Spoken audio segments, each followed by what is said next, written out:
इस वक्त की बड़ी खबर आपको बता रहे हैं। बिहार के मदरसे हथियार मामले में चौथे मौलवी की भी गिरफ्तारी हो चुकी है। आपको बता दें, मोतिहारी के चकिया स्थित एक इस्लामिया मदरसे के अंदर हथियार बरामद किए गए थे और जिंदा कारतूस भी बरामद किया गया था, जिसके बाद 3 लोगों को गिरफ्तार कर लिया गया। चौथा मौलवी फरार था, लेकिन उसे भी इस बार दबोच लिया गया है। आपको बता दें कि ये मदरसे पहले भी कई विवादों में था। इस पर और जानकारी के लिए मेरे साथ मौजूद है मेरे सहयोगी नीतीश ठाकुर।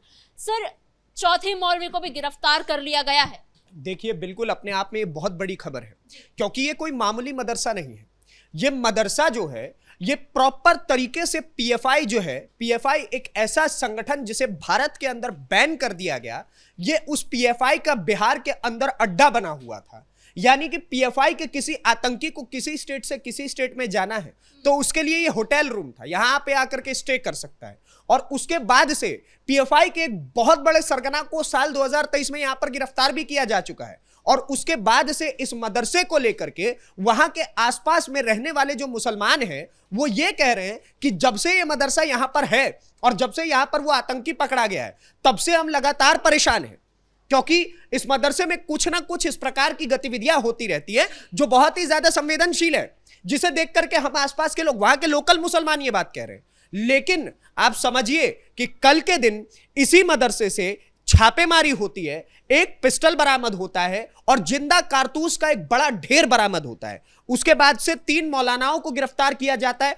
जिसमें पहला मौलाना है गुल मोहम्मद, दूसरा है मौलाना फारूक और तीसरा है मौलाना शोएब। इन तीनों को यहां से गिरफ्तार किया गया। जब वहां पर छापेमारी अचानक से होती है, उसी टाइम पर ये तीनों उस मदरसे के अंदर मौजूद थे, जिसके बाद से पुलिस इनको उठा करके इनसे जांच पड़ताल शुरू ही करती है कि उनको पता चलता है कि इस केस में केवल 3 मौलाना नहीं है। और ये 3 मौलानाओं के बारे में आप पहले समझिए कि ये जो 3 मौलाना है, ये इस मदरसे के आसपास के इलाके के रहने वाले नहीं है, बल्कि ये लंबे समय से 3 महीने से लगभग इस मदरसे को अपना ठिकाना बना करके बैठे हुए हैं। ये कहां से आए हैं ये वहां के लोकल नहीं जानते, ये कहां जाने वाले हैं ये किसी को नहीं पता। लेकिन ये 3 मौलाना जो वहां पर कल के दिन गिरफ्तार हुए थे, वो इस मदरसे में काफी लंबे समय से रह रहे हैं।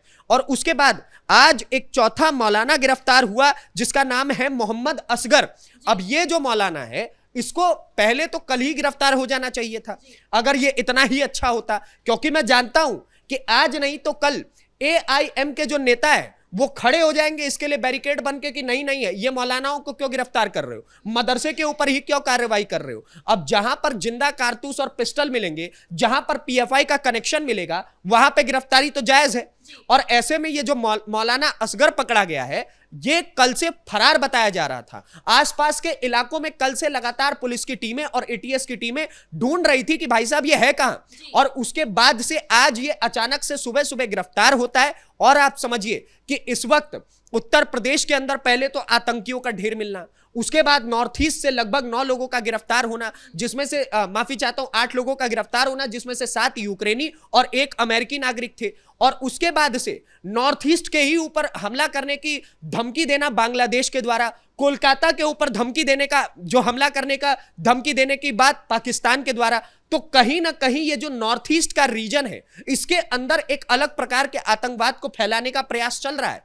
और इस बात के बारे में हम पुख्ता तौर से इसलिए भी कह सकते हैं कि दिल्ली के अंदर आज से 4 दिन पहले एक आतंकी गिरफ्तार हुआ था और उस आतंकी ने कहा था कि आईएसआई और आईएसआईएस मिलकर, ये दोनों संगठन मिलकर के भारत के अंदर एक नए टेरर मॉड्यूल को शुरू करना चाहते हैं, एक नए आतंकी संगठन को शुरू करना चाहते हैं, जो पूरे भारत के अंदर दोबारा से जीरो से उठ करके तबाही मचाने का काम करेगा। और उसमें कहीं ना कहीं अब बिहार का भी रोल धीरे धीरे दिख रहा है, क्योंकि बिहार के अंदर अभी से कुछ समय पहले एक और लड़का पकड़ा गया था और उसके पास से AK-47 बरामद हुई थी, जिसी को लेकर के आज सुबह ही, जब हमने ब्रेकिंग में हमारे साथी ने बताया कि कैसे आज सुबह ही नालंदा के इलाकों में भी और बिहार शरीफ में भी लगातार छापेमारी हुई है, तो आप समझिए कि एक तरफ उस लड़के के पास से AK-47 बरामद होना और दूसरी तरफ एक मदरसे से हथियार और जिंदा कारतूस बरामद होना, यह कहीं ना कहीं एक बहुत बड़ा इशारा कर रहा है कि एक बहुत बड़ी मास्टर प्लानिंग पाकिस्तान की तरफ से और एक मरे हुए संगठन, बैंड संगठन पीएफआई की तरफ से चल रहा है। सर, क्योंकि आपने ये कहा कि ये बहुत बड़ी योजना कुछ बन रही है, ऐसे में ये भी खबर आई कि इस मदरसे के अंदर से काफी लंबे समय से हथियारों की खरीदी और बिक्री चल रही थी और कोई बड़ा हादसा करने का योजना बना रहे थे ये लोग। बिल्कुल, अभी तक जांच को लेकर के अभी पुख्ता तौर पे कुछ नहीं बताया गया है, लेकिन हमारे पास जो अंदर से सूत्रों के हवाले से खबर आ रही है कि ये वही जो आज जो 4 मौलाना पकड़े गए और कल जो हथियार पकड़ा गया है, इसका सीधा सीधा कनेक्शन कहीं ना कहीं पीएफआई से है। क्योंकि ये जो पॉपुलर फ्रंट ऑफ इंडिया है, इसे भारत का गैजेट पत्र ला करके इसको बैन किया गया था और तब से ही पीएफआई के जो कुछ ऐसे लोग हैं जो अभी तक गिरफ्त में नहीं आए हैं पुलिस के, जो उनके सरगना बन करके बैठे हुए थे, वो अब प्लानिंग कर रहे हैं इस बैन को लेकर के बदला लेने का। और ऐसे में इस मदरसे को भी इन लोगों ने अपना एक अड्डा बना रखा था। पीएफआई का जो आतंकी, मैं आपको बताता हूं कि आज सुबह 4:45 पर जब छापेमारी हुई है तो तब ये मौलाना गिरफ्तार हुआ है और 19 जुलाई 2023 को इसी मदरसे से पीएफआई का मोस्ट वांटेड टेररिस्ट याकूब गिरफ्तार किया गया था, इसी मदरसे से। और वो पीएफआई का सबसे बड़े सरगनाओं में से एक था, वो आकाओं में से एक था पीएफआई का। मतलब इस मदरसे में तालीम के बदले और बाकी सब हो रहा था। बिल्कुल, वही तो सवाल है ना। वे वहां के मुसलमान, देखिए इसका विरोध हम आप नहीं कर रहे हैं, यहां जो लोकल मुसलमान है, उस मदरसे के आसपास में रहने वाले जो मुसलमान हैं, वो खुद इस बात का विरोध कर रहे हैं। कह रहे हैं कि हमें इस मदरसे के ऊपर शुरुआत से ही शक था, पता नहीं क्या, जब से ये मदरसा यहां पर बना है और जब से याकूब यहां पर गिरफ्तार हुआ है, तब से लगातार यहां पर कुछ ना कुछ ऐसे एक्शन हमें देखने को मिलते हैं। रात को खटपट की आवाजें आ रही हैं। अब यहां पर जब हम अपने बच्चों को भेज रहे हैं तो अब वो लोग पता नहीं तालीमी दीनी शिक्षा वहां पर दे रहे होंगे या फिर वो आतंकवादी वहां पर बैठ करके पढ़ा रहे होंगे। हालांकि अब वहां से पता चला है कि वहां से कई ऐसे दीनी तालीम पुस्तकें भी उठा करके लेके गए हैं पुलिस वाले, जिसमें जांचा जा रहा है कि आखिरकार कैसी शिक्षा इन बच्चों को दी जा रही थी। क्योंकि हो सकता है भाई कि वहां पर जो लोग बैठे हुए थे, वहां पर जो ये 4 मौलाना बैठे हुए थे, आवश्यक नहीं है कि दीनी तालीम दे रहे हो। अब अगर इनके पास से हथियार बरामद हो रहा है, मदरसे जैसी 5 जगह से हथियार बरामद हो रहा है, तो कोई बड़ी बात नहीं है उसी मदरसे के अंदर आतंकवाद की एक नई फैक्ट्री चलाई जा रही हो, जिसको लेकर के जैसे तैसे एटीएस और बिहार पुलिस ने एक बहुत बड़ी कार्रवाई की है और वही कार्रवाई आज सुबह नालंदा में भी हुई। सर, लेकिन बिहार का जो मौलाना गैंग है, उनकी तरफ से ये कहा जा रहा है कि ये सब कुछ एक सुनियोजित साजिश है, जो सरकार की नाकामी हो रही है अभी बिहार में, वहां से जनता का ध्यान भटकाने के लिए, शराबबंदी वगैरह को लेकर जो भी चीजें हो रही हैं, सरकार नहीं संभाल पा रही है बिहार को, इस वजह से ये सारी चीजें दिखाई जा रही हैं ताकि जनता का ध्यान सरकार की नाकामियों से हट सके। बड़ी अजीबोगरीब बात है कि पता नहीं है मौलाना राज्य को चलाने के सर्टिफिकेशन कब से देने लग गए।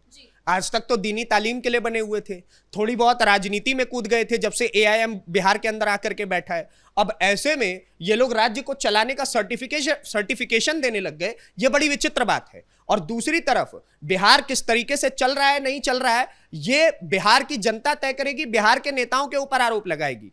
अगर बिहार एटीएस मिलकर के और बिहार की पुलिस कार्रवाई कर करके परवेज के पास से, जो लड़का जिसके पास से मैंने आपको बताया कि AK-47 जैसा हथियार बरामद होता है, तो यह जनता को बरगलाने के लिए नहीं है। यह हकीकत है कि परवेज नाम का लड़का AK-47 लेके घर में सोता था और वो किसी बड़े टारगेट की तरफ अंजाम दे रहा था, और उसी AK-47 को अब ट्रेस किया जा रहा है कि AK-47 इसके पास आया कहां से।